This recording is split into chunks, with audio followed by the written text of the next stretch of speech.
اعوذ باللہ من الشیطان الرجیم بسم اللہ الرحمن الرحیم رب اشرح لی صدری ویسر لی امری واحلل عقدۃ من لسانی یفقهوا قولی ان اللہ وملائکتہ یصلون علی النبی یا ایھا الذین آمنوا صلوا علیہ وسلموا تسلیما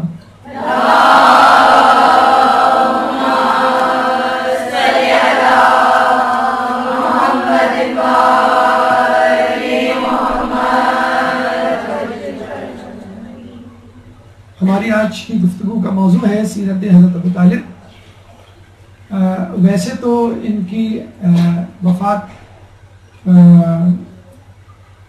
پچھلے دنوں گزری ہے، لیکن چونکہ اس دن آپ کا انٹروڈکٹری لیکچر تھا جو طویل ہو گیا تھا، جس کی وجہ سے جناب ابو طالب پہ گفتگو نہ ہو سکی، لیکن درخواست کی گئی کہ اس موضوع کو لے لیا جائے کیونکہ شخصیت بڑی ہمگیر، بڑی اہم اور افسوس کے ساتھ کہ متنازع بھی ہے۔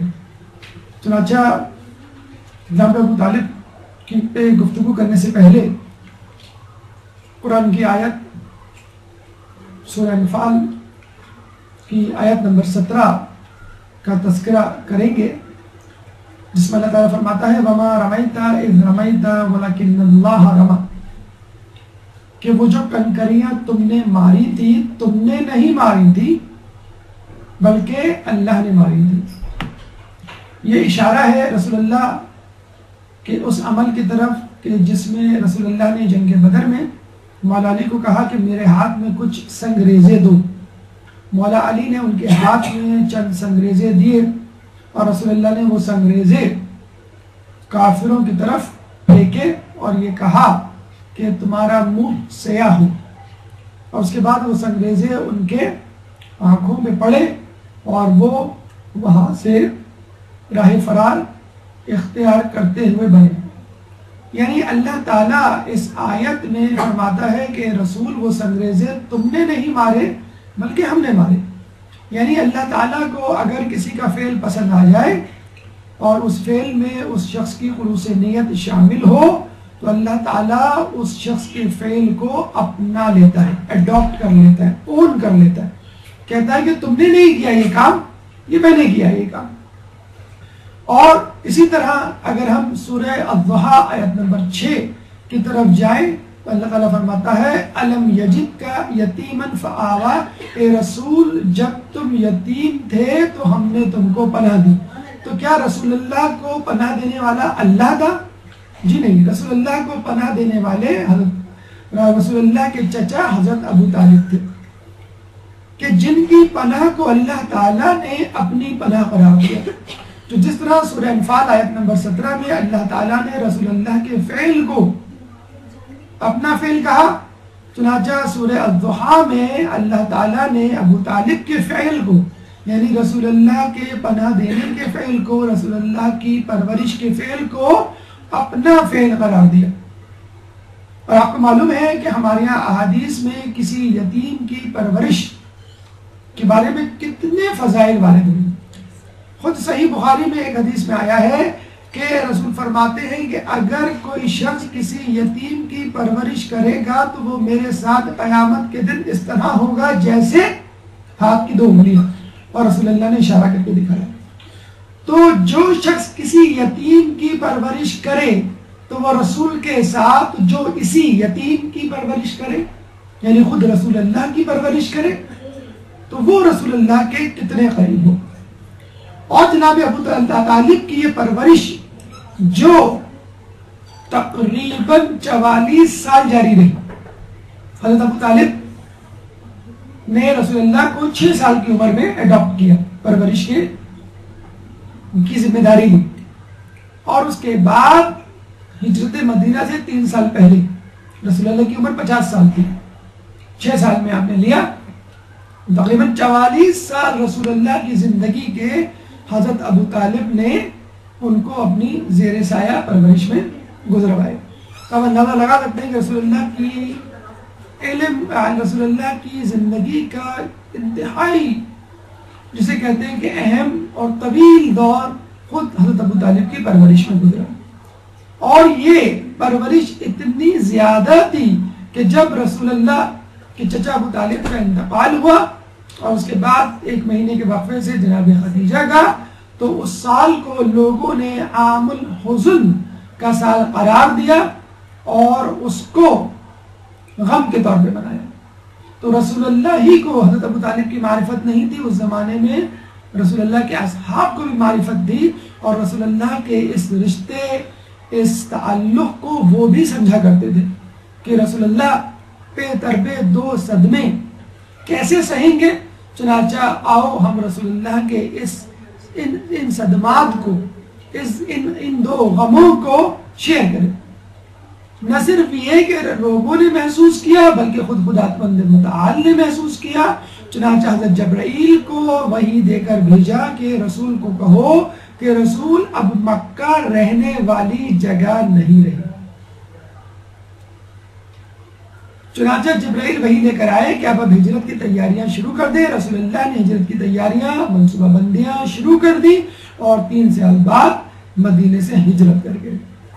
لیکن قدرت کا کرشمہ دیکھیے، مکے میں رسول کی حفاظت کا ذمہ ابو طالب کے حصے میں، تو مدینے میں علی ابن ابی طالب کے حصے میں۔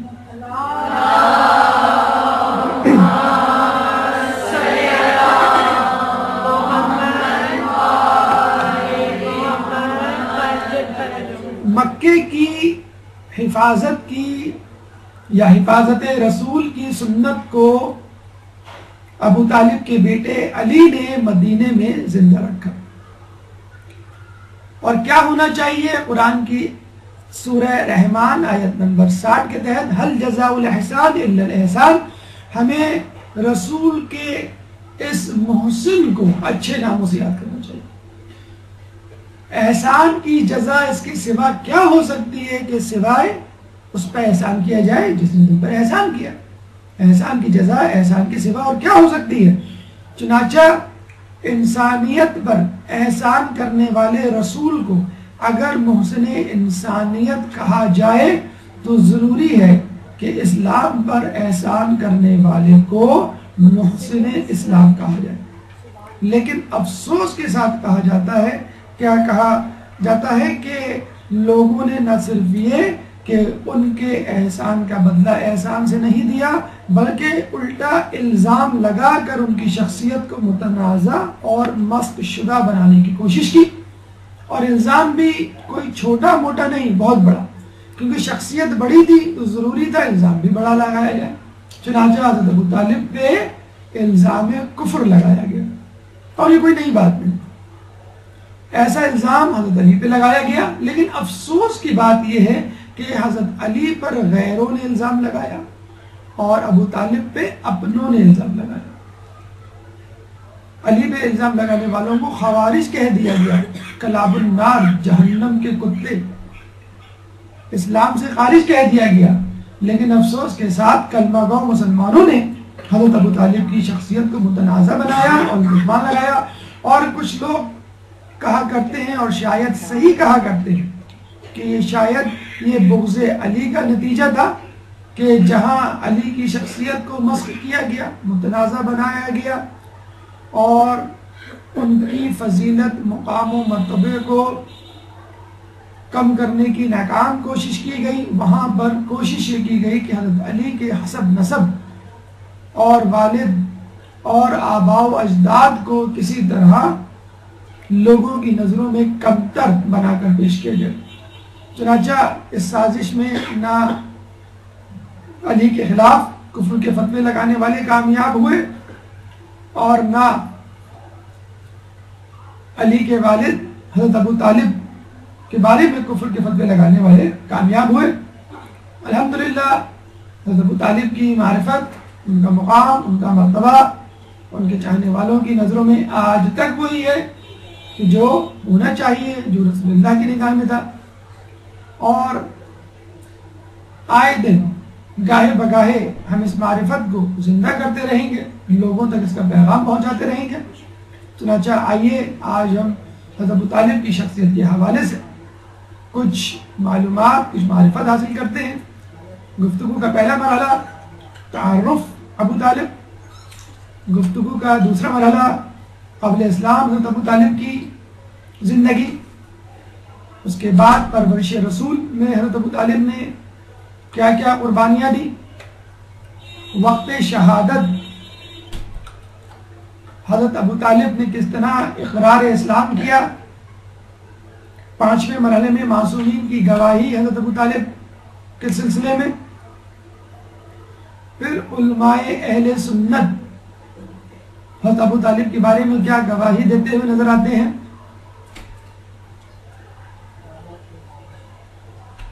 غلط روایات کا بطلان، اور سب سے آخر میں کلام آخر۔ گفتگو کا پہلا مرحلہ تعارف، ایک درود پڑھ دیں محمد والے پر۔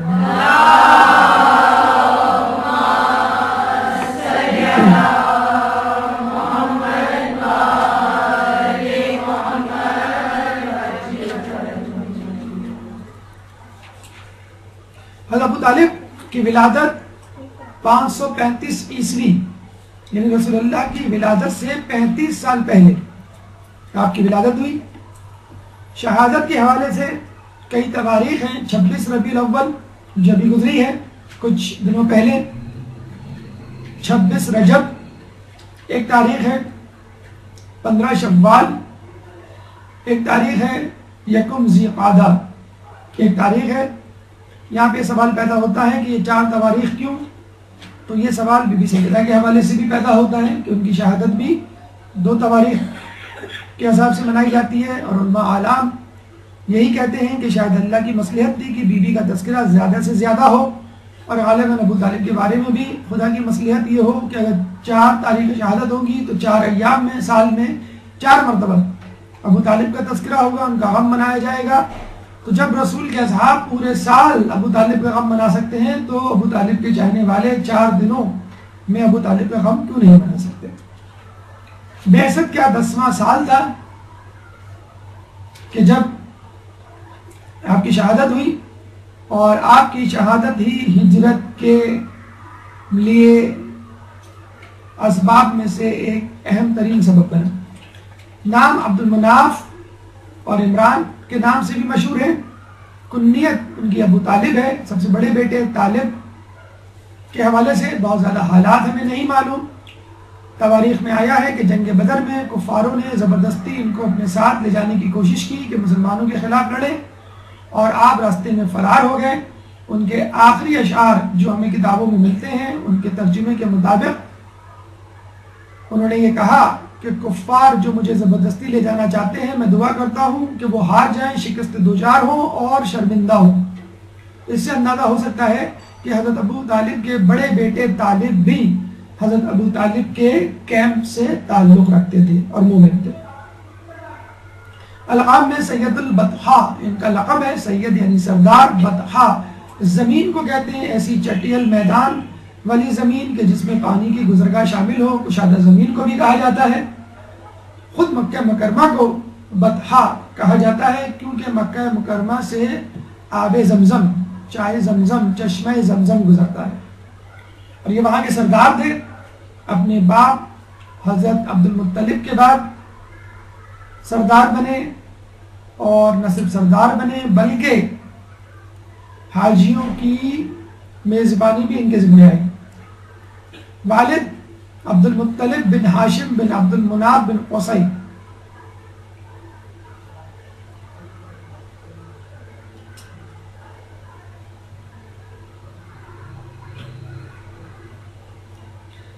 ہمارے عقیدے کے مطابق رسول اللہ کے والد، ان کے دادا، ان کے پردادا، تمام افراد اوپر تک حضرت آدم علیہ السلام تک حامل ایمان تھے۔ حضرت ابو طالب تو بہت دور کی بات۔ والدہ فاطمہ بنت عمر مخزومی جو کہ حضرت عبداللہ کی بھی والدہ تھی، یعنی حضرت عبداللہ رسول اللہ کے والد۔ چنانچہ حضرت علی کے والد ابو طالب اور رسول اللہ کے والد جناب عبداللہ، دونوں کی والدہ ایک ہی تھی۔ اور یہ بھی جان لیجئے کہ ابو لہب رسول اللہ کا سوتیلا چچا تھا۔ یہ بھی قدرت کی ایک مصلحت تھی کہ دونوں نوروں کے اجداد کو ایک ہی والدہ سے، ایک ہی عورت سے پیدا کیا۔ زوجہ فاطمہ بنت اسد ابن ہاشم.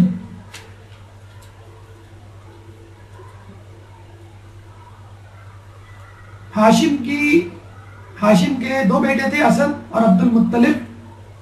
عبد المطلب کے بیٹے ابو طالب اور اسد جو کہ ہاشم کے بیٹے تھے ان کی بیٹی فاطمہ. چنانچہ حضرت علی اور حضرت علی کے والد ابو طالب اور والدہ فاطمہ دونوں آگے چل کر بنی ہاشم کے جو سردار ہیں جناب ہاشم سے مل جاتے ہیں. تو حضرت علی ماں اور باپ دونوں طرف سے بنی ہاشم ہیں، دونوں طرف سے علوی ہیں. آپ کی اولادوں میں 7 اولادیں ملتی ہیں، 4 بیٹے 3 بیٹیاں. 4 بیٹوں میں طالب بڑے بیٹے جن کی کنیت ابو طالب کی وجہ سے آپ مشہور ہوئے، جناب عقیل مسلم بن عقیل کے والد جو سفیر حسین کہلاتے ہیں اور کوفے میں امام حسین کی آمد سے پہلے شہید کر دیے گئے. جناب جعفر، پورا نام جعفر طیار، اور طیار ان کو اس لیے کہا جاتا ہے یعنی پرواز کرنے والا کہ جنت میں ان کو 2 پر دیے جائیں گے، کیونکہ جنگ موتا میں ان کے دونوں بازو قلم کر دیے گئے تھے. چنانچہ بازو کی شہادت خود اپنی شہادت سے پہلے دینے کی سنت بنی ہاشم میں پرانی ہے. جنگ موتا میں جناب جعفر طیار نے اپنے دونوں بازو دیے اور حضرت عباس نے کربلا میں اپنے دونوں بازو دیے. علی ابن ابی طالب کے بارے میں آپ لوگ بخوبی آگاہ ہیں. تو آپ نے دیکھا کہ تمام بیٹے اپنی حیثیت اپنی فضیلت میں یکانہ تھے. 3 بیٹیاں ام ہانی، جمانہ اور ربدہ. ام ہانی کے بارے میں ملتا ہے کہ یہ وہ خاتون تھی کہ جن کو یہ شرف حاصل ہوا کہ جن کے گھر سے رسول اللہ نے شب معراج کا سفر طے کیا، شروع کیا. تو یہ 7 اولادیں تھیں حضرت ابو طالب کی. جناب عقیل کی اولادیں، جناب جعفر کی اولادیں، خود حضرت علی کی اولادیں، تمام کی تمام کربلا میں جو ہے شہادت دیتے ہوئے اور اللہ کی راہ میں قربانی دیتے ہوئے نظر آتی ہیں. ہماری گفتگو کا دوسرا مرحلہ قبل اسلام حضرت ابو طالب کے حوالے سے گفتگو. ایک درود پڑھ دے محمد والے محمد.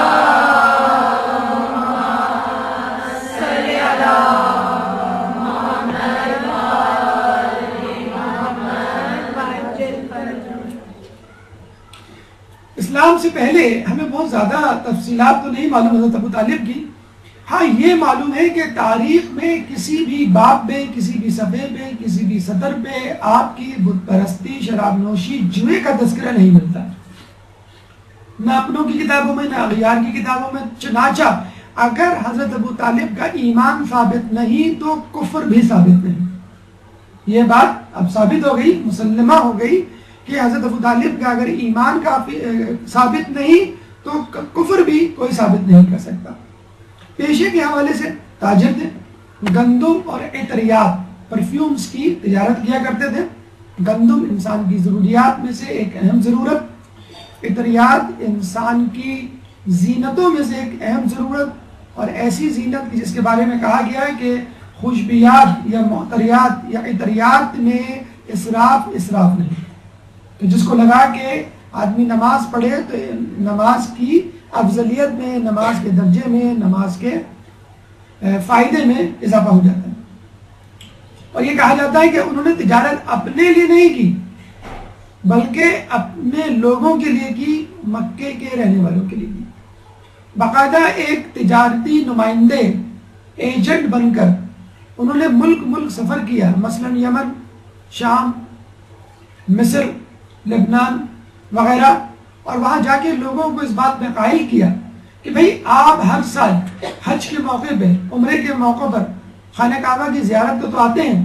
اچھا اس زمانے میں حج عمرہ اپنے انداز سے ہوا کرتا تھا. لوگ بہرحال اسلام سے تو ناآشنا تھے لیکن اپنے طور پہ یہ سمجھا کرتے تھے کہ بہرحال یہ خدا کا گھر ہے، عظیم مقدس عبادت گاہ ہے. چنانچہ مسلمان تو کیا کئی عیسائی بھی آیا کرتے تھے. اسی لیے ابرہہ نے خانہ کعبہ پہ لشکر کشی کی تھی کہ خود عیسائی لوگ بھی اس گھر کی عظمت کے معتقد تھے. تو حضرت ابو طالب نے ان کو اس بات میں قائل کیا کہ بھئی آپ حج عمرہ زیارت وغیرہ کے لیے تو آتے ہیں، جب آپ آئیں تو اپنی اپنی سوغات اپنے ساتھ لے کر، ہم میں سے جو خریدار ہوں گے وہ آپ کے مال کو خریدیں گے، ان کو شام یا لبنان نہیں آنا پڑے گا، مصر نہیں آنا پڑے گا. اور یہ بھی ہو سکتا ہے کہ یمن کے لوگ اپنی سوغات مصر کے لوگوں کو، مصر کے لوگ اپنی سوغات شام کے لوگوں کو بیچیں. مثلا یمن کی چادریں شام کے لوگوں کو بیچیں اور شام سے جو ہے وہ کاٹن خریدیں مصر سے، اور مصر کے لوگ شام کو جو ہے اپنے کاٹن بیچیں اور شام کے لوگ اپنے خشک میوے. یعنی اپنی اپنی سوغات کے لیے ایک دوسرے ممالک جانے کی ضرورت نہیں ہے. مکہ معظمہ جب آپ آئیں تو وہ خود تجارتی مرکز بن جائے گا خود بخود، اور خود مکے والے بھی اپنی چیزیں اپنی سوغات بیچ سکتے ہیں، مثلا کھجوریں وغیرہ. تو اس طرح مکہ معظمہ اس زمانے کا ایک بزنس ہب بن گیا. بالکل ایسے ہی جیسے آج کل دبئی UAE کے شیخوں نے یہ کام کیا کہ اپنے کلائنٹس کو یہ کہا کہ آپ یہاں پہ پیٹرول بھروا سکتے ہیں، ہم ڈسکاؤنٹ پہ دیں گے، آپ یہاں شاپنگ کر سکتے ہیں، ہم ڈیوٹی فری شاپس لگائیں گے. چنانچہ پروازوں نے وہاں پر آنا شروع کیا، دنیا کا تو دوسرا یا تیسرا بڑا ایئرپورٹ بن گیا، اور اس بہانے ان کی بزنس، ان کا جو ہے معیشت کو استحکام ملا. تو حضرت ابو طالب کی بزنس اسٹریٹجی سے نہ صرف خود ان کو بلکہ مکے والوں کو زیادہ فائدہ ہوا. حضرت ابو طالب فقط تاجر ہی نہیں تھے، اور ہمارے یہاں تو مشہور ہے اگر کوئی آدمی تاجر ہو، بزنس مین ہو، تو اس کو شعر و شاعری یا کسی فن سے لگاؤ نہیں ہوتا. حضرت ابو طالب کی شاعری اتنی مشہور ہے کہ کہا جاتا ہے کہ اگر وہ حضرت علی کے والد نہ ہوتے یا رسول اللہ کے چچا نہ ہوتے تو شاید مشہور شاعر کے طور پہ مشہور ہوتے، زیادہ مشہور ہوتے. گفتگو سے زیادہ وہ شاعری کیا کرتے تھے، اور شاعری بھی لہو لعب والی شاعری نہیں، ایک ایسی شاعری جس سے انسان کے ایمان کو تازگی ملے. حضرت ابو طالب کے 3000 اشعار فقط توحید پرستی پر مشتمل ہیں. فقط توحید، 3000 اشعار، تو آپ اندازہ لگا لیجئے کتنے ہزار اشعار کے مالک ہوں گے. ان کی شعر و شاعری کی بلندی کا اندازہ اس بات سے لگا لیجئے کہ جب نجاشی کے دربار میں حبشہ میں پہلی ہجرت ہوئی تو مکے سے عمر بن العاص جو بعد میں معاویہ کا دست راست بنا، وہ نجاشی کے دربار میں پہنچا اور وہاں پہ نجاشی کو قائل کرنے کی کوشش کی کہ یہ لوگ گمراہ ہو گئے ہیں، ان کو ہمارے حوالے کرو، یہ باغی ہیں. اسی وقت حضرت ابو طالب نے یہ محسوس کیا کہ خطرہ ہے کہ نجاشی ان کو یعنی مسلمانوں کو کفار کے حوالے کر دیں. انہوں نے فوراً ایک قاصد روانہ کیا جس کو ایک رقعہ دیا. اس رقعے میں پوری منظوم تحریر تھی کہ جس میں اسلام کی خوبیوں اور صفات کا تذکرہ تھا کہ ہم پہلے کیا تھے اور اب کیا ہو گئے. نجاشی نے جب وہ نظم پڑھنی شروع کی تو وہ لاجواب ہو کے رہ گیا. عمر بن العاص کی تقریر ایک طرف اور حضرت ابو طالب کی نظم اور اشعار ایک طرف. فقط ان کے اشعار پڑھ کر وہ قائل ہوئے بغیر نہ رہ سکا، اور جو کچھ رہی صحیح کسر تھی وہ اس حضرت ابو طالب کے بیٹے جعفر طیار کی تقریر نے پوری کر دی، جنہوں نے سورہ مریم کو سرنامہ کلام بنا کر نجاشی کو قائل کیا. چنانچہ کفار کی تمام تر کوششوں میں پانی پھیرنے والے یا تو باپ تھے یا بیٹے، یعنی حضرت ابو طالب تھے یا ان کے بیٹے حضرت جعفر طیار. ایک درود پڑھ دیں محمد علیہ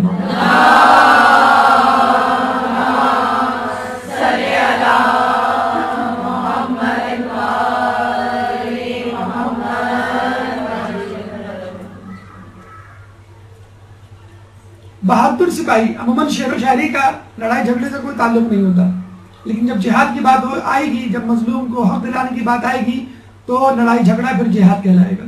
بہت بہترین سپاہی، بہادر سپاہی، اتنے بہادر سپاہی کہ مکے کے ہر قبیلے کے لوگ ان کو اپنے ساتھ جنگ میں لے جانا چاہتے تھے کہ تم ہمارے ساتھ چلو، ہمارے ساتھ لڑنا مت، فقط ایک خیمے میں بیٹھے رہنا، تمہاری موجودگی اور تمہاری حمایت ہمارے لیے کافی ہے ہمارے دشمن کو پچھاڑنے کے لیے.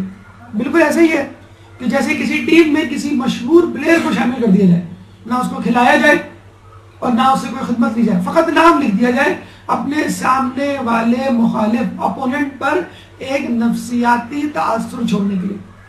اور آپ نے دیکھا ہوگا فٹ بال کا میچ ہو، کرکٹ کا میچ ہو، کسی کا بھی میچ ہو، وہ مشہور پلیئر اگر کسی ٹیم میں موجود ہوتا ہے تو اس کی موجودگی کافی ہے ٹیم کو جتوانے کے لیے۔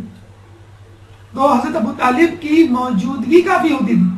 ہاں یہ الگ بات ہے کہ جب وہ جاتے تھے تو اس بات کا خیال رکھتے کہ میں حق پرست، حق والوں کے ساتھ ہوں جو حق پر ہوں، اور وہ شرائط لگاتے تھے، دیکھو عورتوں اور بچوں پہ حملہ نہیں کرنا، ضعیفوں کو نہیں چھیڑنا، جو فرار ہو جائے ان کا پیچھا نہ کرنا، درختوں کو نقصان نہیں پہنچانا، یعنی وہ تمام شرائط جو بعد میں آگے چل کے رسول اللہ نے پیش کی اور جس کو اسلام کا مستقل حصہ بنا دیا گیا۔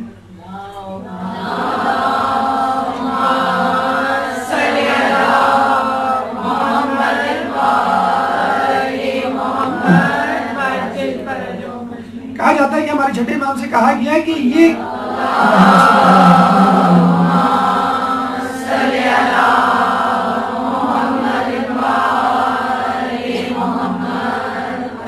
کیا بات ہے کہ ابراہیم تو نمرود کی آگ میں بے خوف و خطر کود پڑے، بے خطر کود پڑا آتش نمرود میں عشق، عقل ہے محو تماشائے لب بام ابھی۔ تو ابراہیم علیہ السلام تو فوراً کود پڑے اور موسیٰ علیہ السلام سانپوں کو دیکھ کے تھوڑا سا ڈر گئے۔ تو امام نے جواب دیا کیونکہ ابراہیم کے صلب میں ہم اہل بیت کا نور شامل تھا، تو جس کے صلب میں علی ابن ابی طالب کا نور شامل ہو وہ کیسے لمحے بھر کے لیے بھی ڈر سکتا ہے۔ تو یہ بہادری اور سپاہیانہ پن حضرت علی کے آباء و اجداد میں شروع ہی سے بدرجہ اولا موجود تھا۔ عہدے کی ہم بات کریں، یقیناً ایسا شخص جو شاعر بھی ہو، بہادر بھی ہو، لوگوں کا خدمت گزار بھی ہو، اس کو یہ پہنچتا ہے کہ وہ سردار بنے۔ چنانچہ عہدہ سقایت و رفادت حج، یعنی حاجیوں کو پانی پلانے کی ذمہ داری اور ان کی میزبانی، کھانے پلانے کا انتظام، یہ آپ کے ذمہ تھا۔ سید البطحات ہے، یعنی جو سردار ہوتا ہے اس کے ذمے حاجیوں کی نگرانی بھی ہوتا ہے، اور یہ لقب آج تک وہاں کے لوگوں نے بلند ابے نے اپنے پاس رکھا ہوا ہے، خادم الحرمین والشریفین۔ یہ الگ بات ہے، اس کے ساتھ ساتھ وہ کچھ اور بھی ہیں، یعنی خادم الحرمین والشریفین والامریکین۔ تو اس زمانے میں ایسا نہیں تھا، حقیقت میں وہ خادم الحرمین والشریفین تھے، اس لیے کہ وہ اپنے زمانے میں پیسے نہیں لیا کرتے تھے کھانے پینے کے۔ آپ مکے جائیں، سب سے قریب ترین جو زمزمہ ٹاور ہے وہاں ٹھہرے 5 دن کے لیے 12 لاکھ روپے دینے پڑیں گے۔ اب اندازہ لگا لیں، ہم 12 لاکھ، اس جیسے 14 ٹاور بن رہے، 40 ٹاورز بنیں گے، 40 ٹاورز میں آپ اندازہ لگا لیں کتنے لوگ بیٹھیں گے اور 12 لاکھ کے حساب سے کیا ریٹ ہوں گے۔ اس وقت تو تقریباً 70% ریونیو آمدنی سعودی عرب کو تیل کی مد میں ہوتی ہے، لیکن آئندہ آنے والے دور میں ان کی نظریں جو ہے وہ حج کی آمدنی پر ہیں، کیونکہ تیل کی قیمت سعودی عرب میں 50% کم ہو چکی ہے۔ جو حالات چل رہے ہیں جہاں جگہ جگہ اپنی جو ہے ٹانگ اڑائی بھی ہے، اس کے حوالے سے 50% تیل کی قیمت کم ہو چکی ہے۔ تیل، بجلی، گیس، پانی، تمام کی قیمتیں بڑھ گئی۔ تیل کی قیمت 50% زیادہ ہو گئی، پیٹرول کی قیمت 50% زیادہ ہو گئی، 50% سعودی عرب میں ابھی ریسنٹلی ہوا ہے، اور تمام بل جو ہے وہ زیادہ آ رہے ہیں۔ ابھی جو آنے والا دور ہے اس میں ان کو بڑی مشکلات ہیں۔ دوسری بات یہ کہ امریکہ میں جو آئل تھا ایکسپورٹ ہونا شروع ہو گیا ہے، پہلے تو وہ نکالتے تھے لیکن اپنے تک محدود کرتے تھے، اب ان کی طرف سے یہ ایمبارگو ختم ہو گیا، سیلف ایمبارگو انہوں نے لگایا تھا اپنے آپ کو سیف سائڈ کرنے کے لیے۔ آنے والے دنوں میں ہمیں اس کی تیل کی ضرورت پڑی، یہ نہ ہو کہ ختم ہو جائے، تو دوسروں کا تو تیل جو ہے انہوں نے تیل کی دھار دیکھ کے مزدار جو ہے ان کی بزنس کو جو ہے بالکل ٹھپ کر دیا، اور اب وہ اپنا بزنس شروع کر رہے ہیں، انہوں نے اپنا آئل ایکسپورٹ کرنا شروع کر دیا۔ آنے والے وقتوں میں کچھ معلوم نہیں کہ خادم الحرمین و شریفین امریکین جائیں گے یا برٹین۔ چلیں آگے چلتے ہیں۔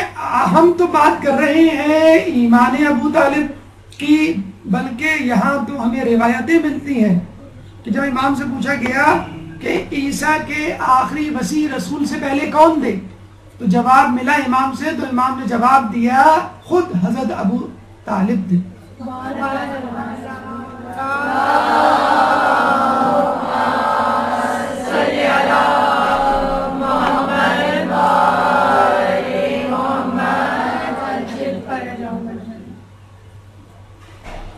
تو ایمان تو بہت دور کی بات، یہاں تو وسیع ہے.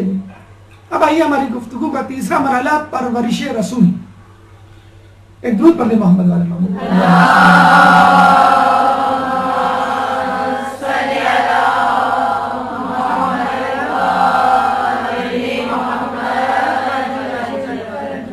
میرے امام کا جو بھی غلام ہوتا ہے نگاہ حق میں وہ عالی مقام ہوتا ہے. کسی کی کر دے اگر پرورش ابو طالب تو کم سے کم وہ نبی یا امام ہوتا ہے.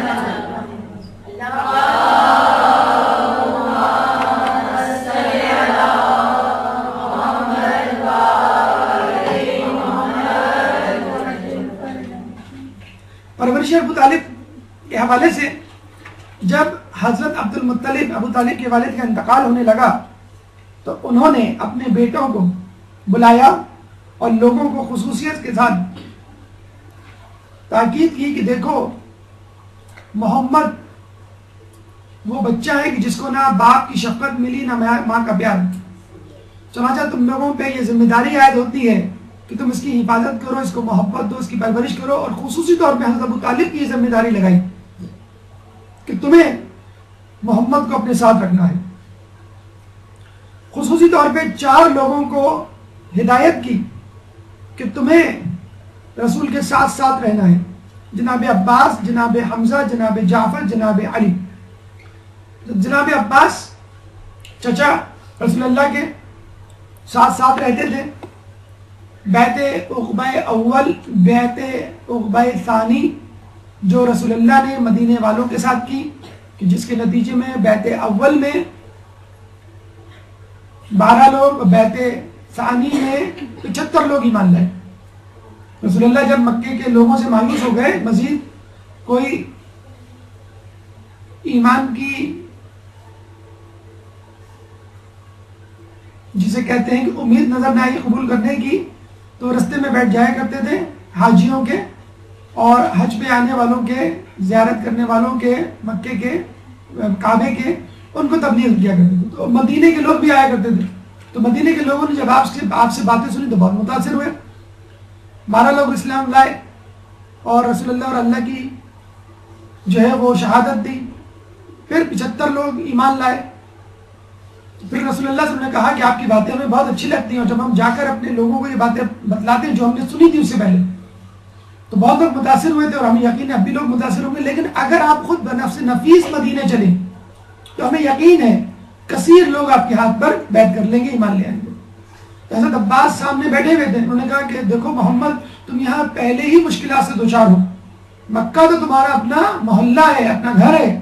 یہاں تم زحمت میں مبتلا ہو لوگوں کے ہاتھوں، لوگ تمہارے دشمن ہیں. تو مدینہ تو اجنبی جگہ ہے، وہاں کیا ہوگا؟ تو 75 لوگوں نے فوراً کہا کہ ہم نے 2 چیزوں پر بیعت کی، اللہ کی وحدانیت اور رسول کی رسالت. اب ہم تیسری بیعت کرتے ہیں کہ آپ کو مارنے سے پہلے آپ کا دشمن پہلے ہمیں قتل کرے گا. جب یہ تیسری بیعت کی تو رسول اور جناب عباس اور ان کے اصحاب مطمئن ہوئے اور پھر انہوں نے ہجرت کے لیے ارادہ باندھا. تو حضرت عباس وہ شخصیت ہے کہ جنہوں نے فتح مکہ کے وقت بہت بڑا قتال ہونے سے لوگوں کو بچایا. کہ اگر مسلمان آ جاتے 10,000 کا لشکر حملہ کر دیتا تو کئی 100 جانے جاتی. لیکن وہ فوراً ابو سفیان کے پاس گئے، بلکہ ابو سفیان خود جانا چاہتا تھا تو حضرت عباس جو ہے ابو سفیان کو لے کر گئے، ورنہ تو مدینے کے لوگ ان کو مارنے کے لیے دوڑ پڑے تھے. تو انہوں نے سب لوگوں کی تلواروں سے ابو سفیان کو بچایا. رسول اللہ کی خدمت میں حاضر ہوئے اور ابو سفیان کو کہا کہ اب بھی وقت ہے کہ تم ایمان لے آؤ. تم مکے کے سردار ہو، اگر تم ایمان لے آئے تو انشاءاللہ رسول اللہ تم کو بھی معاف کر دیں گے، مکے والوں کو بھی معاف کر دیں گے. مکے والے کثیر تعداد میں اسلام لے آئیں گے اور مکہ بغیر قتل و غارت کے محفوظ ہاتھوں میں چلا جائے گا.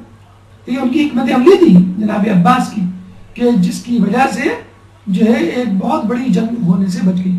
لیکن افسوس کے ساتھ کہنا پڑتا ہے حضرت عباس کے آنے والے لوگوں نے، آنے والی نسلوں نے، بنو عباس جنہیں کہتے ہیں، انہوں نے جو ہے اہل بیت پر مظالم ڈائے. بہرحال اس میں حضرت عباس کا کوئی قصور نہیں، آنے والے لوگوں نے ایسا کیا. تو حضرت عباس نے مرد دم تک رسول اللہ کی حفاظت میں کوئی دقیقہ فروگزاشت نہیں کیا. جعفر طیار کے بارے میں ہم آپ کو بتا چکے ہیں، اور حضرت علی کی شخصیت اظہر من الشمس. حضرت عبد المطلب کی شہادت کے بعد حضرت ابو طالب نے واقعی میں رسول اللہ کی پرورش کا حق ادا کیا. علم یجد کا یتیمن فآوا، باقی اللہ کے لیے بھی واجب ہو گیا تھا کہ اس آیت کے ذریعے ابو طالب کے فعل کو اپنا فعل قرار دیں. حضرت ابو طالب جہاں جاتے اپنے ساتھ لے کے جاتے، جہاں سوتے اپنے ساتھ سلاتے، اپنے بستر پہ اپنے بیٹوں کو نہیں سلاتے، رسول اللہ کو سلاتے، بلکہ رسول اللہ کے بستر کو تبدیل کر دیا کرتے تھے ہر رات، بلکہ بعض اوقات رات میں کئی بار، تاکہ دشمن رسول اللہ کو قتل کرنے کی غرض سے آئے تو نہ قتل کر پائے. اور یہ سلسلہ رسول اللہ کی عمر مبارک 50 سال جب ہوئی اس وقت تک جاری رہا. 40 سال کی عمر میں انہوں نے اعلان رسالت کیا، اور اس کے بعد 10 سال مکے میں. تو اس سے پہلے بھی اور اس کے بعد بھی، اعلان رسالت سے پہلے، اعلان رسالت کے بعد، آپ ہمیشہ رسول اللہ کو اپنے ساتھ رکھتے تھے، اور ان کو اندازہ تھا کہ کس طرح رسول اللہ کی جان جو ہے وہ خطرے میں ہے.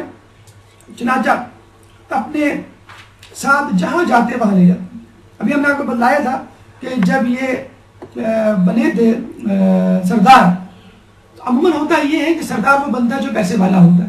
مولا فرماتے ہیں کہ میرا باپ مکے کا سردار اس وقت بنا کہ جب وہ مفلس تھا، جب وہ غریب تھے. ہمارے M N A M P A کون بنتا ہے؟ وہی بنتا ہے جس کے پاس پجیرو ہو، وہی بنتا ہے جس پر گاڑی کوٹی ہو، پیسہ ہو، اور نہ بھی ہو تو وہ بنا لیتا ہے. حضرت ابو طالب کے پاس نہ پیسہ تھا، نہ درم و دینار تھا، اور نہ خادم الحرمین کے یا خادم الحرم جسے کہتے ہیں سید البطحاء ہونے کے بعد سقایت الحج یا رفایت الحج کا عہدہ سنبھالنے کے بعد ان کے پاس پیسہ آیا. پہلے سال انہوں نے 10,000 درہم قرضہ لیا، دوسرے سال پھر 10,000 درہم قرضہ لیا. ہونا تو یہ چاہیے تھا 10,000 درہم قرضہ لے لیا،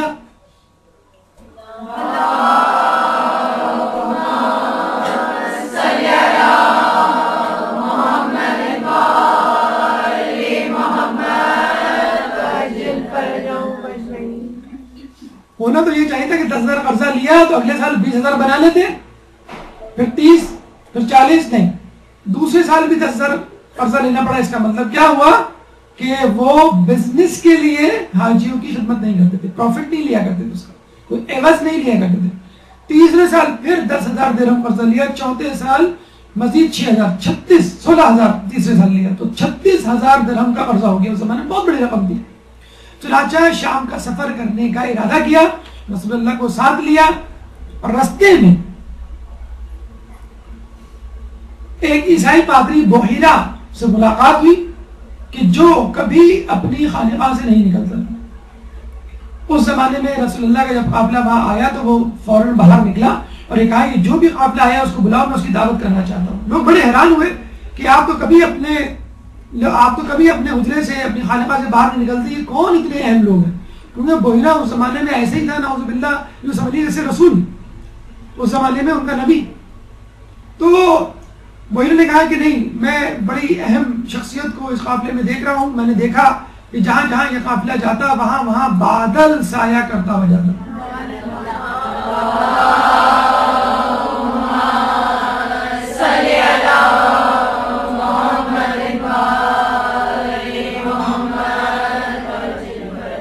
جہاں یہ قافلہ جس درخت کے نیچے پڑاؤ کرتا اس درخت کی شاخیں جھک جاتی تعظیماً. تو یقیناً یہاں پہ ان کے ساتھ کوئی ایسی شخصیت موجود ہے جو کہ نبی ہے.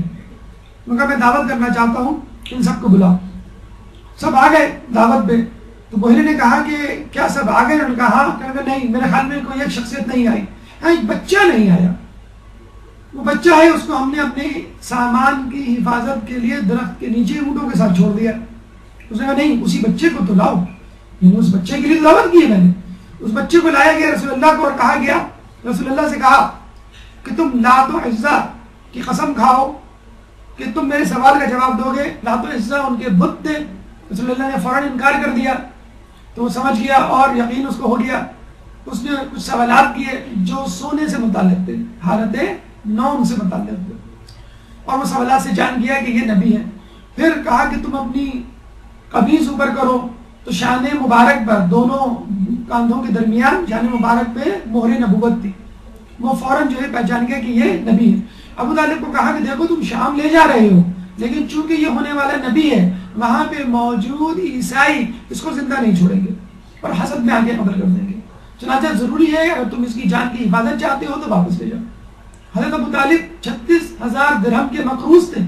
اتنا خرچہ وہ کر چکے تھے، یہ بھی قرض میں جاتا، لیکن ان کو رسول اللہ کی جان عزیز تھی.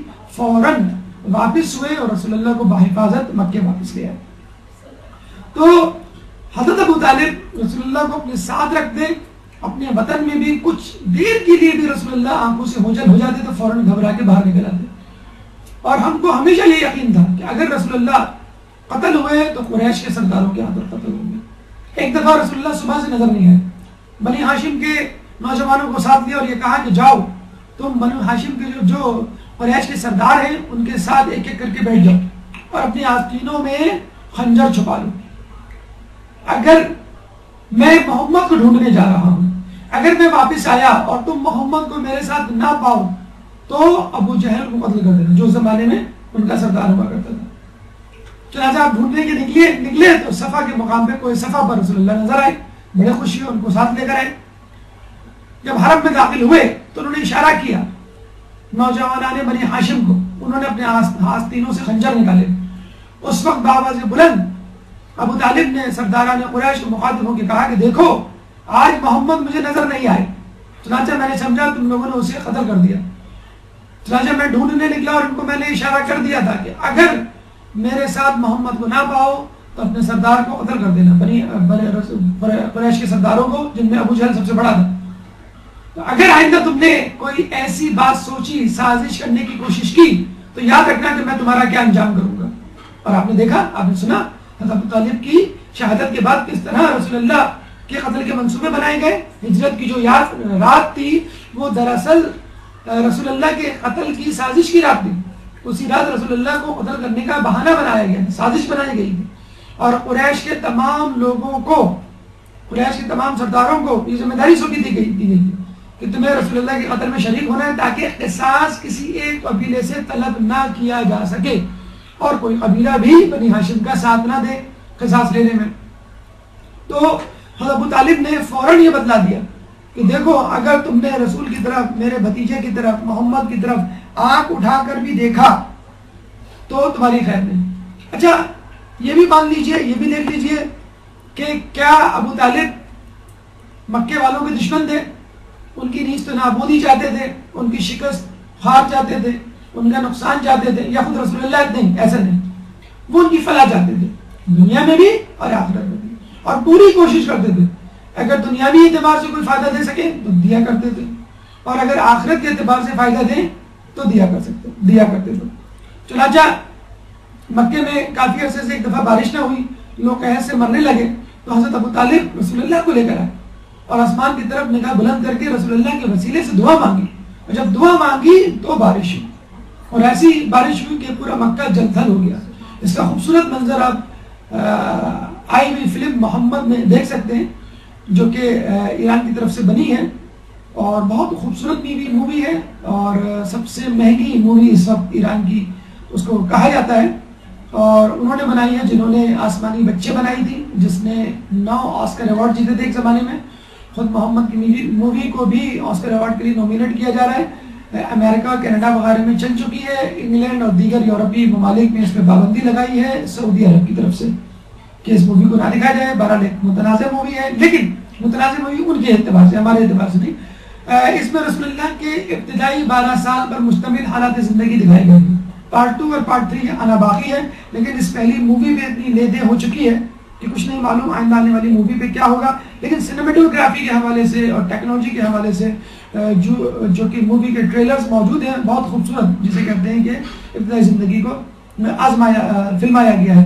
تو رسول اللہ اور خود بنی ہاشم کے لوگ پوری کوشش کیا کرتے تھے، جیسے ہم نے آپ کو بتایا تجارت کے حوالے سے کس طرح انہوں نے ملک دورہ کیا اور کہا کہ مکے آ کر ہم تجارت کریں تاکہ مکے والوں کو فائدہ ہو.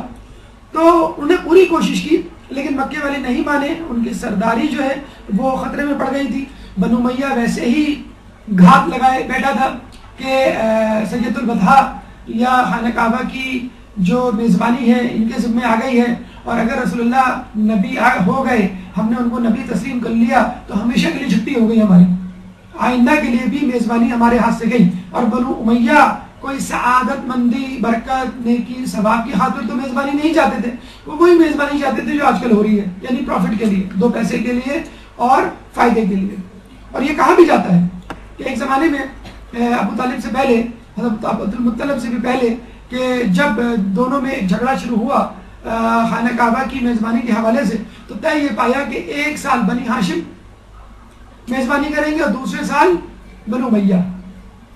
اور اتفاق کی بات یہ ہے کہ جب بنی ہاشم کی باری آتی تو خوب میزبانی ہوتی، خوب اچھی طرح انتظام کیا جاتا، خوب کھلایا پلایا جاتا، لوگوں کو کوئی شکایت نہیں ہے۔ لیکن جب بنو امیہ کا سال آتا، میزبانی کی باری آتی، تو اس سال کھانا کم پڑ جاتا، بڑی بدشگونی سمجھی جاتی ہے ہمارے یہاں دعوت میں، اگر کھانا کم پڑ جائے، نیاز کم پڑ جائے۔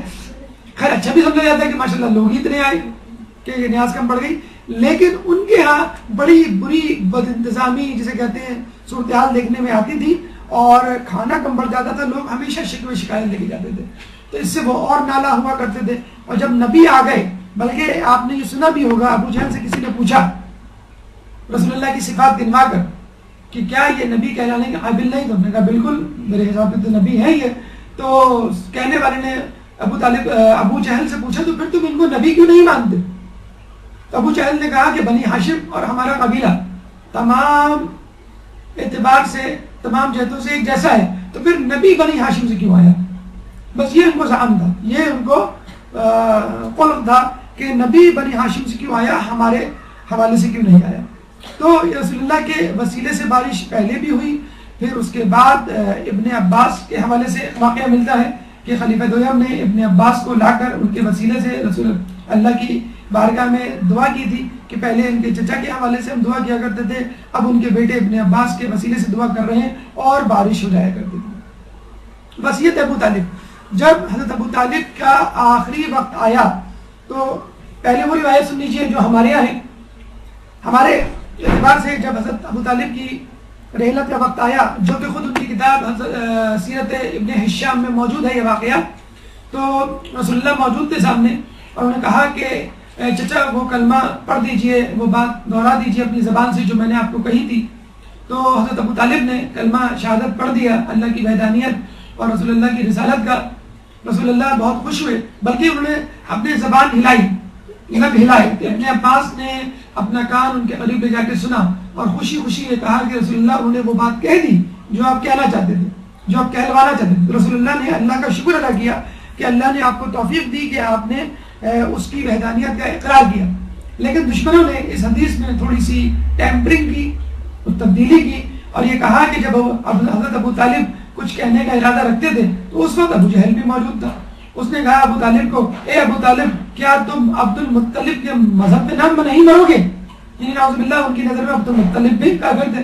تو انہوں نے کہا کہ ہاں میں حضرت عبد المطلب کے مذہب پہ مر رہا ہوں، تو اگر ان کے مذہب پہ بھی مرے تو ہمارے حساب سے صحیح مرے، ایمان پہ مرے، ایمان پہ ان کا جو ہے وہ اختتام ہوا۔ حضرت عبد المطلب بھی حضرت ابو طالب کی طرح جو ہے صاحب ایمان تھے۔ تو لوگوں نے یہ بات پھیلا دی کہ ان کا جب انتقال ہوا تو انہوں نے جو ہے یہ کہنا پسند کیا اور دنیا سے اس طرح جانا پسند کیا کہ میں آخری وقت میں جو ہوں لوگوں کے ڈر سے یا اپنے بھتیجے کے ڈر سے اسلام کیوں قبول کروں، میں اب بھی اسی مذہب پہ رہوں گا جو پہلے تھا۔ تو ہمارے اعتبار سے پہلے بھی وہ اسلام پر تھے، آخر میں بھی اسلام پہ تھے۔ ہاں علی اعلان اسلام کا اظہار وہ اپنے مرتے وقت کیا۔ انگوٹھی پہ ان کا نقش موجود تھا، رضیت باللہ ربا و ابن اخی محمد نبیا بے ابن علی وسیا، کہ میں راضی ہوں کہ اللہ میرا رب ہے اور میرے بھائی کا بیٹا محمد میرا نبی ہے اور میرا بیٹا علی وسی ہے۔ یہ ان کی انگوٹھی پہ نقش تھا۔ تو اس سے بھی اندازہ ہو جانا چاہیے کہ آدمی انگوٹھی پہ وہی نقش کرواتا ہے کہ جو اس کا عقیدہ ہوتا ہے، بلکہ انگوٹھی پہ نقش دراصل اس زمانے میں اسٹیمپ کی حیثیت رکھتا تھا۔ لوگ اگر کبھی خط لکھتے تھے تو اپنی انگوٹھی سے دستخط کیا کرتے تھے، وہی ان کی جو ہے وہ ایک مہر ہوا کرتے تھے۔ تو یہ وقت شہادت ان کی وصیت تھی، اور اس سے پہلے بھی وہ کہا کرتے تھے کہ اے بنی ہاشم محمد کی تصدیق کرو، ان کی اطاعت کرو تاکہ ہدایت اور نجات پاؤ. یعنی اپنے لوگوں کو یہ کہہ رہے ہیں کہ رسول کی اطاعت کرو تاکہ تم ہدایت پاؤ. ہدایت کون سی؟ آخرت کی ہدایت. اور اس سے پہلے بھی کہا کرتے تھے کہ اے قریش کے لوگوں، تم رسول اللہ کی بات مانو کہ وہ سب سے بڑھ کر امانت دار یعنی امین، اور سب سے بڑھ کر راست گو یعنی صادق ہیں. یہ ان کا آخری وقت، انگوٹھی کا نقش اور وقت شہادت، ان کی گواہی اللہ کی وحدانیت کے حوالے سے، رسول کی رسالت کے حوالے سے، اور اس کے بعد معصومین کی گواہی خود ابو طالب کے بارے میں. لیکن ایک 5 منٹ کے وقفے کے بعد ایک درود پڑھ دیں محمد علیہ محمد.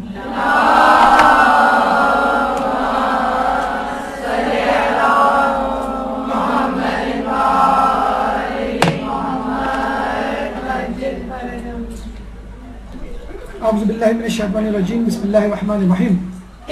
جناب ابو طالب کے حوالے سے ہماری گفتگو کا 5واں مرحلہ کہ ایمان ابو طالب پہ معصومین کی گواہی یقیناً آخری گواہی ہوگی. پہلی گواہی خود رسول اللہ صلی اللہ علیہ وآلہ وسلم کی،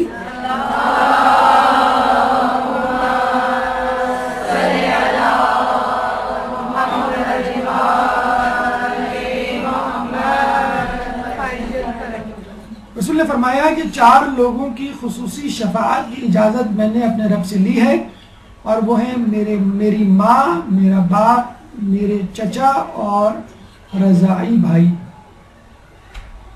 تو ایمان ابو طالب تو ایک طرف، 4 لوگوں کی خصوصی طور پہ شفاعت رسول اللہ کو ملی ہے، ماں، باپ، چچا اور رضاعی بھائی.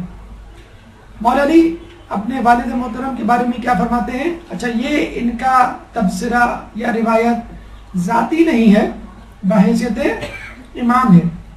آپ فرماتے ہیں کہ قیامت کے دن ابو طالب کا نور اپنی چمک سے دوسرے نوروں کو مات کر دے گا سوائے 5 اشخاص کے: محمد، علی، فاطمہ، حسن، حسین.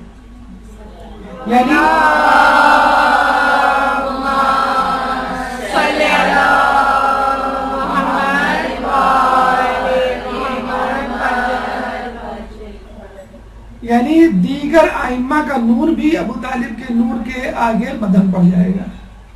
اور کیوں نہ ہو، کیونکہ خود ابو طالب رسول اللہ کے پالنے والے، جس نے انسانیت پر احسان کیا اس کا کیا درجہ ہوگا، اور جس نے محسن انسان پر احسان کیا اس کا کیا درجہ ہوگا. پھر آپ فرماتے ہیں، اب ظاہر سی بات ہے یہاں پہ ایک سوال پیدا ہوتا ہے، اگر ایسا تھا تو نزاع ایمان ابو طالب کی بنیاد کیسے پڑی، یہ تنازع شروع کیسے ہوا؟ تو مولا فرماتے ہیں کہ خدا کی قسم ابو طالب مسلم اور مومن تھے، وہ بنی ہاشم کے ساتھ قریش کی دشمنی کے پیش نظر اپنے ایمان کو پوشیدہ رکھتے تھے. اور بہت سیدھی سی وجہ ہے، اگر وہ اپنے ایمان کو ظاہر کر دیتے تو جو پہلا نقصان ان کو اٹھانا پڑتا وہ سید البطحاء یا سرداری سے ہاتھ دھونا. اور جب وہ سرداری سے ہاتھ دھو بیٹھتے تو پھر وہ طاقتور شخصیت نہ رہتے اور وہ رسول اللہ کی مدد نہ کر سکتے. چنانچہ ظاہری طور پہ اپنے آپ کو کافر ثابت کیا، ظاہر کیا، لیکن اندرونی طور پہ وہ مومن، جس کا تذکرہ بھی آگے آئے گا کہ اگر وہ کافر ہوتے تو پھر حضرت علی کو خصوصی طور پہ کیوں کہتے، اور دیگر افراد کو کیوں کہتے کہ تم رسول اللہ کے ساتھ نماز پڑھو، رسول اللہ کی مدد کرو. خود رسول اللہ کو کبھی انہوں نے منع نہیں کیا، خود حضرت علی کو کبھی منع نہیں کیا. جب کفار آئے تھے ابو طالب کے پاس یہ کہنے کہ تم اپنے بھتیجے کو سمجھاؤ، تو جب حضرت ابو طالب نے رسول اللہ سے بات کی تو انہوں نے کہا کہ اگر میرے سیدھے ہاتھ پہ سورج اور دوسرے ہاتھ پہ چاند رکھ دیا جائے تو بھی میں اس کام سے باز نہیں آؤں گا، چاہے اس راہ میں میری جان چلی جائے یا اللہ مجھے کامیابی سے ہمکنار کرے۔ تو ابو طالب نے یہ نہیں کہا کہ اب میری ذمہ داری تم پر سے اٹھ گئی، بلکہ یہ کہا کہ تم اپنے کام کو جاری رکھو، میں قریش کے لوگوں سے خود نمٹ لوں گا۔ تو اس موقع پر بھی انہوں نے جو ہے اگر رسول اللہ سے بات کی تو حکمت عملی کے حوالے سے بات کی ہوگی، یہ نہیں کہا کہ قتل اس کو چھوڑ دو یا میں تمہارا ساتھ نہیں دوں گا۔ یہ بہترین وقت تھا کہ جب وہ یہ کہتے تھے، اور انہوں نے یہ کہا کہ قریش والوں نے کہا ہے کہ تم ان کے دین کے بارے میں یہ باتیں کرتے ہو، ان کے دین کے بارے میں، یہ نہیں کہا کہ تم ہمارے دین کے بارے میں ایسی باتیں کرتے ہو۔ تو قریش کی شکایت کے باوجود اچھا انہوں نے یہ بھی کہا تھا کہ یا تو تم محمد کو ہمارے حوالے کر دو یا تم خود بات کر لو، تو نہ انہوں نے بات کی، یعنی اصرار کیا اس کام کو چھوڑنے پہ، اور نہ رسول اللہ کو قریش کے حوالے کیا۔ خود حضرت علی نے اپنی اولادوں کو اپنے والد ابو طالب کے لیے حج نیابت جسے کہتے ہیں بجا لانے کی تاکید کی، جو ہم کرتے ہیں اکثر فلاں مرحوم کی طرف سے حج۔ تو مجھے بتائیے کہ حج کس کی طرف سے ہوتا ہے؟ اگر ابو طالب نے پہلے حج نہیں کیا تو پہلے تو حج واجب نہیں تھا، رسول اللہ کے انتقال سے 1 سال پہلے ہوا، حضرت علی نے جب اپنی اولادوں کو حج بجا لانے کا حکم دیا تو یقیناً کسی مسلمان کے لیے ہی حج ہوتا ہے، کافر کے لیے نہیں ہوتا۔ تو یہاں سے بھی یہ بات ثابت ہو گئی کہ حج جو ہے وہ حضرت ابو طالب کے لیے تھا، اور حضرت ابو طالب اسلام کے لیے تھا۔ ایک درود پڑھتے محمد والے میں۔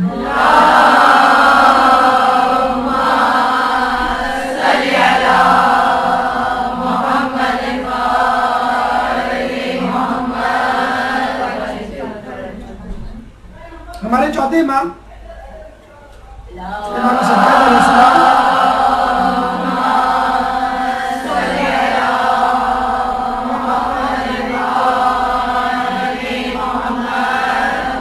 سے جب پوچھا گیا ایمان ابو طالب کے حوالے سے، انہوں نے کہا کہ یہ کیسے ممکن ہے کہ ایک مسلمان عورت کافر مرد سے نکاح میں رہے اس کے کفر کے باوجود۔ اگر ابو طالب کافر تھے تو یقیناً اغیار کی نظر میں فاطمہ بنت اسد تو مسلمان تھی، اگر وہ مسلمان تھی تو کس طرح ابو طالب کے نکاح میں تھی؟ اس کا مطلب ہے دونوں مسلمان تھے، اور اگر وہ کافر ہو گئے تو ان کا نکاح ٹوٹ جانا چاہیے۔ جس طرح رسول اللہ کی زوجہ جناب میمونہ کے شوہر ہجرت حبشہ کے دوران حبشہ والوں سے متاثر ہو کے عیسائی ہو گئے تھے، تو نکاح فسخ ہو گیا، ان کا ٹوٹ گیا۔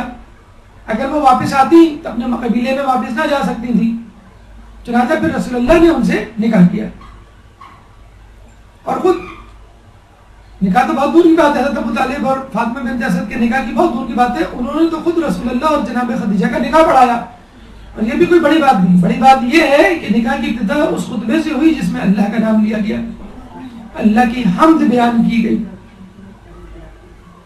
خود رسول اللہ کے بارے میں کہا جاتا ہے کہ رسول اللہ نے کبھی بھی کسی کافر کے ساتھ بیٹھ کے کھانا نہیں کھایا، کافر و مشرک کے ساتھ بیٹھ کے کھانا نہیں کھایا سوائے ابو طالب کے۔ تو اس کا مطلب کیا ہوا کہ حضرت ابو طالب کافر نہیں تھے، مشرک نہیں تھے، مومن تھے، جبھی رسول اللہ نے ان کے ساتھ کھانا گوارا کیا۔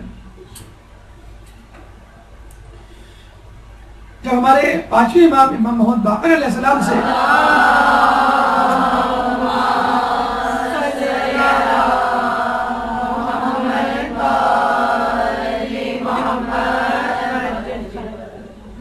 اب جناب ابو طالب کے حوالے سے پوچھا گیا تو آپ نے کہا کہ ابو طالب کا ایمان اور آج کے لوگوں کا ایمان دوسرے پلڑے میں، ابو طالب کا ایمان ایک پلڑے میں اور آج کے لوگوں کا ایمان دوسرے پلڑے میں رکھا جائے تو ابو طالب کا ایمان بھاری ہوگا۔ اب اندازہ لگا لیجئے امام باقر کے علیہ السلام کے زمانے میں کتنے بڑے بڑے پکے راسخ العقیدہ شیعہ اور مومنین ہوا کرتے تھے، لیکن ان کا ایمان تمام لوگوں کا ایک طرف اور جناب ابو طالب کا ایمان ایک طرف۔ جناب ابو طالب کا ایمان تمام لوگوں پر بھاری ہوا۔ چھٹے امام امام جعفر صادق علیہ السلام فرماتے ہیں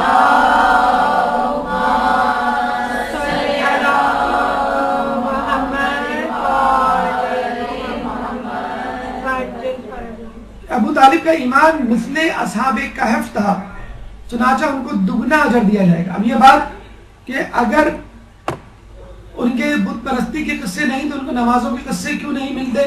تو ہم وہی بات کہیں گے کہ تقیہ میں تھا ان کا ایمان، جیسے مثل اصحاب کہف جن میں تقیہ کیا ہوا تھا اپنے زمانے میں. تو اگر کوئی تقیہ کرے اور اپنے دل کے ایمان کو ظاہر نہ کرے، جس میں کوئی حرج نہیں، ایسا پہلے بھی ہو چکا ہے اور اس کی اجازت اسلام نے دی ہے. 8ویں امام امام موسیٰ رضا علیہ السلام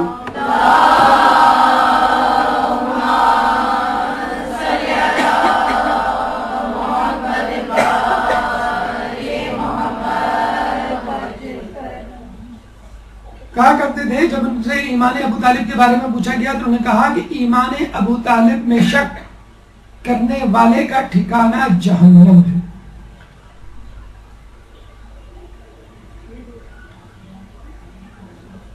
ہمارے 11ویں امام جن کی ولادت ابھی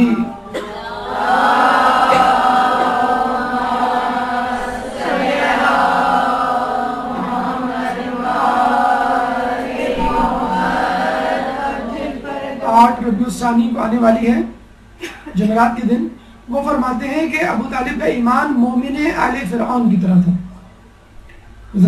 فرعون کے دربار میں جو مومن ان کا وزیر ایک تھا کہ جس کے بارے میں کہا جاتا ہے کہ اس نے اپنے ایمان کو چھپایا ہوا تھا، تقیہ میں تھا، اور کسی طرح اس کی زبان سے کبھی خدا کا کلمہ یا نام نکل گیا تو پھر بادشاہ کو شک ہوا اور اس نے ان کو شہید کروا دیا.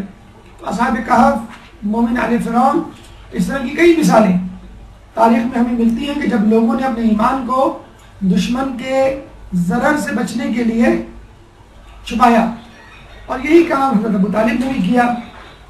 لیکن کبھی بھی ان کو بت پرستی، شراب، جوئے اور دیگر محرمات میں نہیں دیکھا کسی نے. اب آئیے ہماری گفتگو کا چھٹا مرحلہ، علماء اہل سنت ابو طالب کے بارے میں کیا کہتے ہیں. درود پڑھ دیں محمد علیہ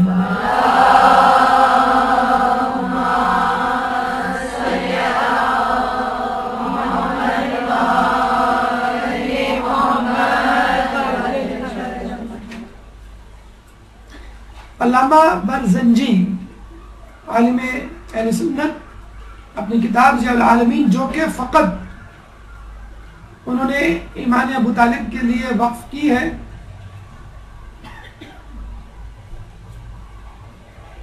جس میں پورا چیپٹر ایمان ابو طالب کے حوالے سے ہے، دلائل پیش کیے انہوں نے ایمان ابو طالب کے.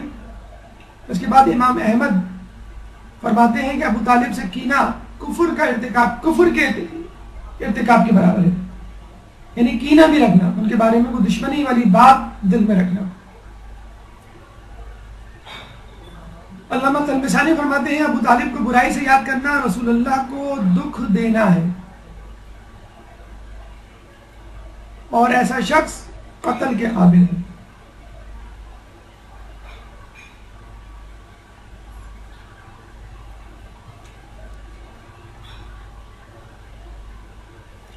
علماء اہل سنت میں ایک کثیر تعداد، خود یوٹیوب پہ جناب طاہر القادری کی کلپ موجود ہے، آپ چاہیں تو اس کو دیکھ لیجئے.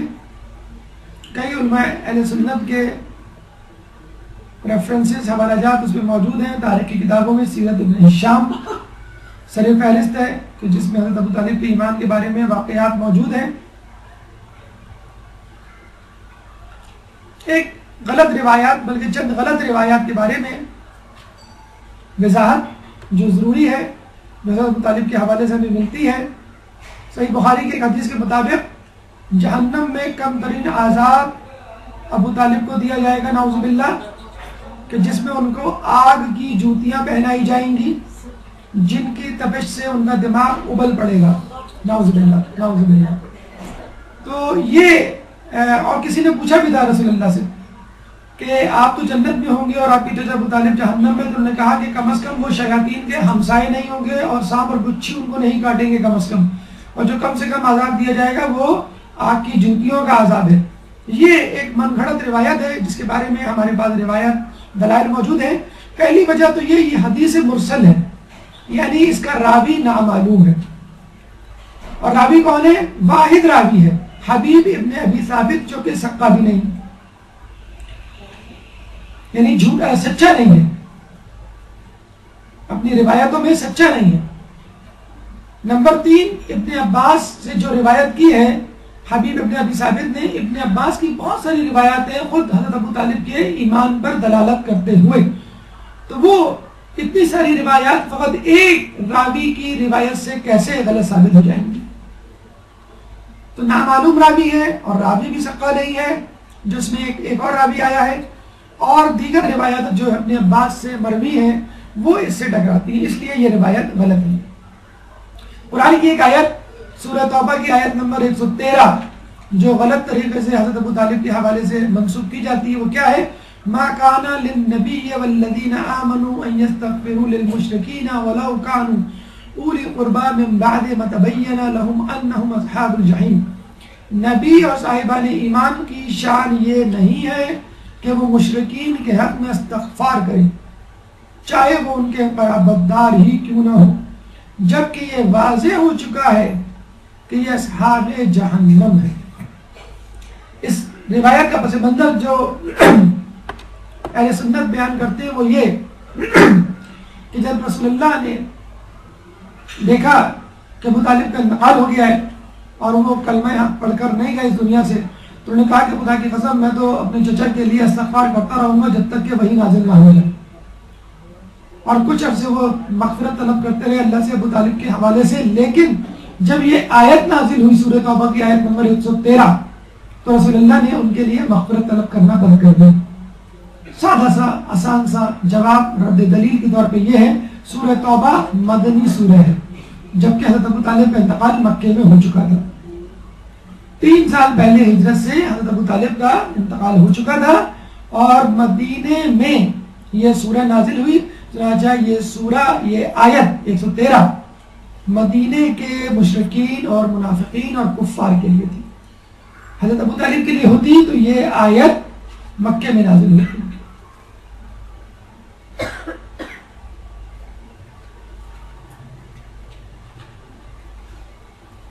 تو یہ حدیث اور یہ روایت دونوں اپنے طور پہ غلط منسوخ کی گئی ہیں. حدیث تو ہے ہی غلط اور یہ آیت مدینے کے مشرکین اور کفار کے لیے ہے. آخر میں ہمارے چھٹے امام امام جعفر صادق علیہ السلام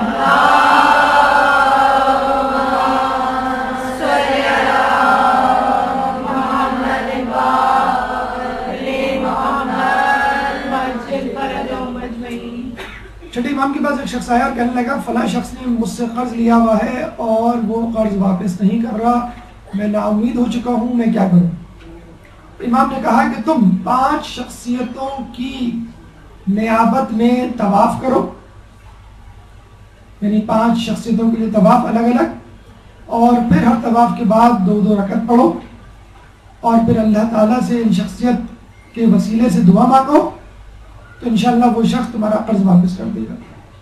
اچھا وہ شخص بھی موجود تھا اس وقت حج کے موقع پہ وہاں پر.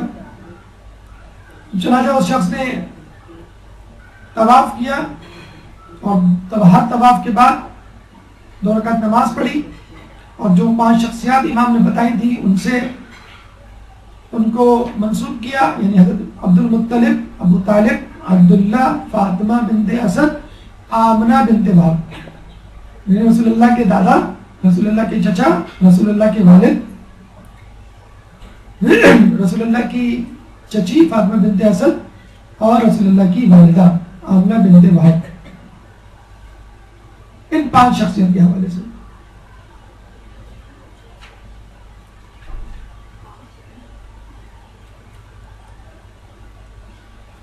کہتے ہیں کہ اس شخص نے جب یہ وظیفہ مکمل کیا، یعنی 5 شخصیات کے حوالے سے طواف کیا اور پھر نماز پڑھی اور اس کے بعد جیسے ہی وہ حرم سے نکلا تو سامنے حرم کے باہر وہ شخص کھڑا ہوا تھا جس نے قرض لیا تھا اور وہ اس کے پیسے واپس کرنے آیا تھا. تو اگر کسی نے آپ کا قرض دبایا ہوا ہے تو آپ جائیں مکے وہاں پر. اور یہ ہوا ہے جب ہم گئے تھے حج پہ تو وہاں پہ مولانا صاحب نے ہمیں قصہ سنایا اور کہا اس بہانے اس طریقے سے کئی لوگوں کے قرض واپس ہوئے، لیکن افسوس کے ساتھ کسی نے واپس ہماری خبر نہ لی یعنی جنہوں نے طریقہ بتایا تھا کراچی میں آپ کسی سے فلیٹ خالی کروائیں تو 1 لاکھ 2 لاکھ تو لے گا، یا قرض واپس کروائیں تو کچھ تو وہ پرسنٹیج لے گا. بہرحال تو یہ ایک طریقہ ہے. اور آخر میں طولانی گفتگو سے بچنے کے لیے آخری جملہ کہ ابو طالب کے فضائل کے لیے کافی ہے کہ وہ علی کے بھی باپ تھے. وآخر دعوانا الحمدللہ.